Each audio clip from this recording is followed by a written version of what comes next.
Hello everyone, welcome to my eco classes. आज की video में अपन कवर करेंगे difference in micro economics and macro economics. इससे पहले वाली वीडियो में अपने positive and normative economics cover करी थी। अगर आपने वो वाली वीडियो नहीं देखी हो तो आप एक जाके चेकआउट कर लेना, आपको वो वीडियो वहाँ पे मिल जाएगी। तो मेरा नाम है दिव्यांशु शर्मा, मैं यूजीसी नेट क्वालिफाइड हूँ। आपको इस चैनल पे क्लास 11th इकोनॉमिक्स से लेकर के मास्टर्स इन इकोनॉमिक्स तक की सारी वीडियोस मिल जाती है। वीडियोस हमेशा मंडे को, वेडनेसडे को और फ्राइडे को अपलोड होती है, तो आप चैनल को सब्सक्राइब कर लें और बेल आइकन भी दबा दें ताकि आगे आने वाली वीडियोस की नोटिफिकेशन आपको टाइम टू टाइम मिल सके। तो स्टार्ट करते हैं आज की वीडियो को।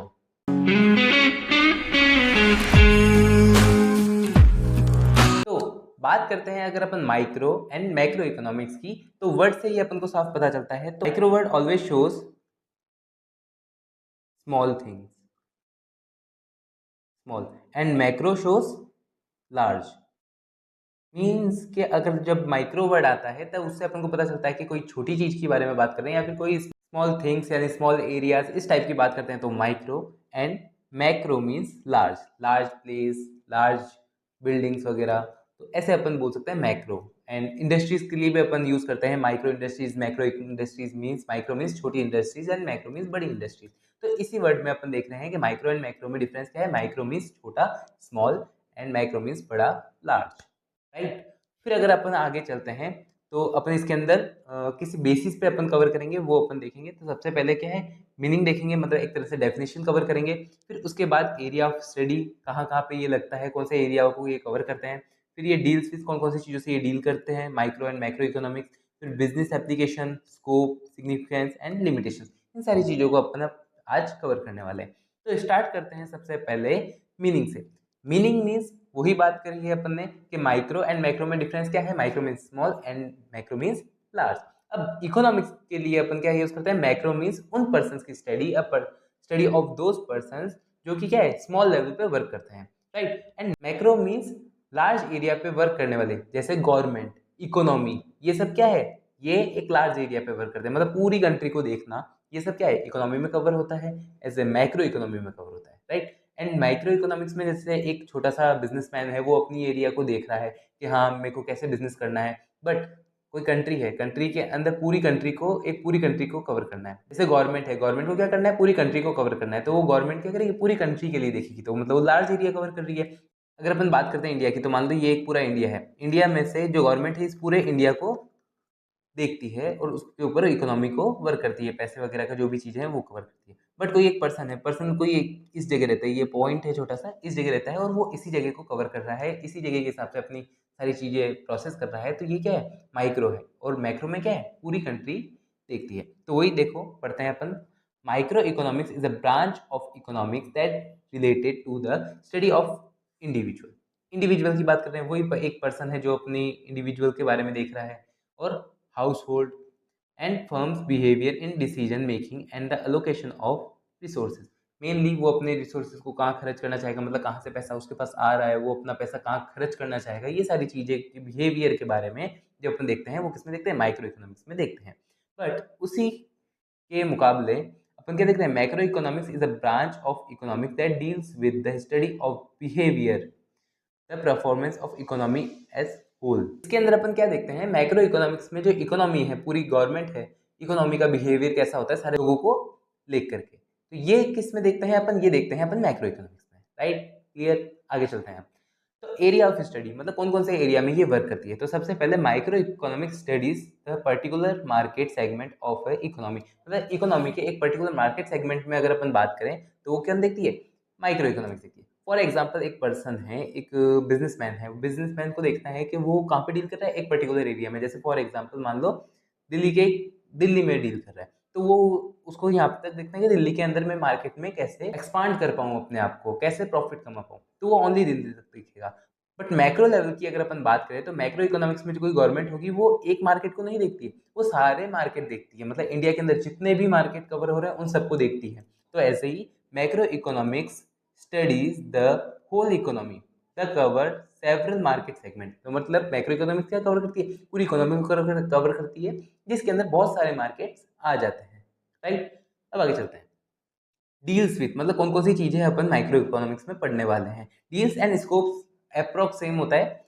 तो इसमें देखो, micro economics deals with various issues जैसे demand, supply, factor pricing, product pricing, economic welfare, production, consumption and more, ऐसी सारी चीज़ों के अंदर अपन पढ़ने वाले हैं माइक्रो इकोनॉमिक्स के अंदर। मतलब ये सारी चीज़ें माइक्रो इकोनॉमिक्स में अपन पढ़ेंगे।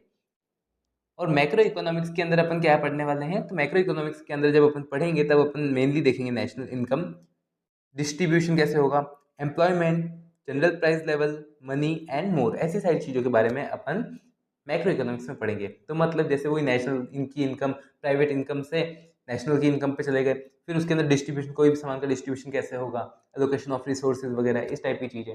एम्प्लॉयमेंट देखेंगे कि सारे लोगों को एम्प्लॉयमेंट मिले या नहीं मिले, तो मतलब वही नेशनल लेवल पे जो भी गवर्नमेंट वर्क करती है उस वर्किंग अपन देखने वाले हैं। नेक्स्ट अपन बात करते हैं बिजनेस एप्लीकेशन। बिजनेस एप्लीकेशन क्या होता है, तो it applies on internal issue, मतलब कोई भी इशू होता है वो इंटरनल होता है, कंपनी का प्रॉपर होता है, वो अपनी कंपनी का सॉल्व कर लेती है और बात खत्म हो जाती है। बट ये अप्लाई कहाँ पे होता है, एनवायरमेंटल एंड एक्सटर्नल इशूज। मतलब ये कहाँ कहाँ देखता है, मैक्रो इकोनॉमिक्स एनवायरमेंट को भी देखती है। जैसे अपन देखते हैं ना, गवर्नमेंट कवर करती है एनवायरमेंट को, जिसके अंदर वो एनवायरमेंट का भी ध्यान रखती है, तो ये सारी चीज़ों को मैक्रो लेवल पे देखा जाता है, राइट। और इसके अंदर एक्सटर्नल इश्यूज, मतलब बाहरी कारण यानी इंडिया के बाहर से कोई भी इश्यूज हो रहे हैं जो इंडिया के अंदर से होने वाली सारी चीज़ों को इफेक्ट कर रहे हैं, तो उसको भी कौन देखती है, मैक्रो इकोनॉमिक्स के अंदर देखा जाता है। फिर स्कोप की बारे में वही बात है कि इसके अंदर बहुत सारी चीज़ें इश्यूज जैसे होते हैं, जैसे demand, supply, factor pricing, product pricing, economic welfare, और ये सारी चीज़ें अपन इसमें भी देखते हैं। और वैसे ही मैक्रो इकोनॉमिक्स के अंदर क्या देखते हैं, distribution, national income, employment, money, general price level and more. Okay, ये सारी चीज़ें अपन कवर करते हैं। फिर सिग्निफिकेंस, मतलब इंपॉर्टेंस क्या है, तो it is useful in regulating the prices of the product alongside the prices of the factor of production, जैसे land, labour, entrepreneur, capital and more within the economy. मतलब एक इकोनॉमी के अंदर किसी भी प्रोडक्ट की प्राइस क्या होगी, मतलब किसी एक पर्टिकुलर प्रोडक्ट की प्राइस क्या होगी, वो किसके अंदर डिसाइड हो जाता है, वो माइक्रो इकोनॉमिक्स में डिसाइड होता है। क्योंकि कोई पर्सन है, वो अपना प्रोडक्ट बना रहा है, तो उसकी प्राइस कितनी रखेगा, वो कौन डिसाइड करेगा, वो पर्सन डिसाइड करेगा। फिर उसके बाद factor of production, factor of production means वो जिस चीज़ों का यूज़ करेगा वो भी किस में यूज़ होती है, माइक्रो इकोनॉमिक्स में। जैसे लैंड, लेबर, कैपिटल, एंटरप्रेन्योर, ये सारी चीज़ें भी किस में देखी जाती है, माइक्रो इकोनॉमिक्स में देखी जाती है। बट उसके बाद अगर अपन बात करते हैं, it's perpetuate firmness in the broad price level and solves the major issues of economics like deflation, inflation, rising prices, reflection, unemployment and poverty as whole. मतलब इसके अंदर क्या देखा जाता है, मैक्रो इकोनॉमिक्स में अपन इन्फ्लेशन के बारे में देखते हैं। इन्फ्लेशन अगर चल रहा है, मतलब बहुत ज़्यादा महंगाई हो रही है, तो उसको कैसे कंट्रोल करें। डिफ्लेशन हो रहा है, मतलब बहुत मंदी हो रही है, तो उसको कैसे कंट्रोल करें। अनएम्प्लॉयमेंट बहुत ज़्यादा बढ़ रहा है, तो उसको कंट्रोल करना। और जैसे पुअर्टी अगर इकोनॉमी में ज़्यादा है, तो उस पुअर्टी को भी कंट्रोल करना। ये सारी चीज़ें मैक्रो इकोनॉमिक्स में देखी जाती हैं। फिर limitation, unrealistic assumption such as full employment rate. मतलब एक अनरियलिस्टिक अजम्पशन मानी जाती है माइक्रो इकोनॉमिक्स में कि सारे लोगों को नौकरियां मिली हुई है, एक फुल एम्प्लॉयमेंट रेट चल रही है, जो वर्क करना चाहता है उनको सबको नौकरियां मिली हुई है। ये अपन देख के चलते हैं माइक्रो इकोनॉमिक्स में। बट अगर अपन मैक्रो इकोनॉमिक्स की बात करें, तो मैक्रो इकोनॉमिक्स में एक बात मानी जाती है, fallacy of composition is unable to prove that what is true for aggregate might not be true for individual as well। मतलब इसके अंदर अपन दो चीजें कंसिडर कर सकते हैं कि जो सारे लोगों के लिए सही है वो एक पर्सन के लिए सही नहीं है, या फिर कोई एक पर्सन के लिए कोई चीज सही है तो वो सारे लोगों के लिए सही नहीं है। फॉर एग्जाम्पल अपन बात करते हैं इसके अंदर एक सेविंग। सेविंग क्या होता है, तो सेविंग में ये अपन चीजें देखते हैं कि अगर एक पर्सन सेविंग कर रहा है तो उसके लिए सेविंग बहुत यूजफुल है, बहुत अच्छी चीज है। बट अगर सारी इकोनॉमी सेव करने लग जाएगी तो मार्केट में डिमांड नहीं होगी, डिमांड नहीं होगी तो मतलब परचेज सेलिंग वगैरह की चीजें नहीं होगी। तो इस चीज से अपन ये मानते हैं कि जो एक पर्सन के लिए सही है वो सारी इकोनॉमी के लिए सही नहीं है। बट जो सारी इकोनॉमी के लिए सही है, मतलब सेविंग ना करना सारी इकोनॉमी के लिए सही है, तो बट एक पर्सन अगर सेविंग ना करे तो वो आगे की फ्यूचर चीजों के लिए कैसे सेव, मतलब फ्यूचर में अगर उसको कोई भी प्रॉब्लम आ जाती है या फिर कुछ भी उसको देखना होता है, कुछ भी कार लेनी होती है, कुछ भी देखना होता है, तो वो कैसे वर्क करेगा।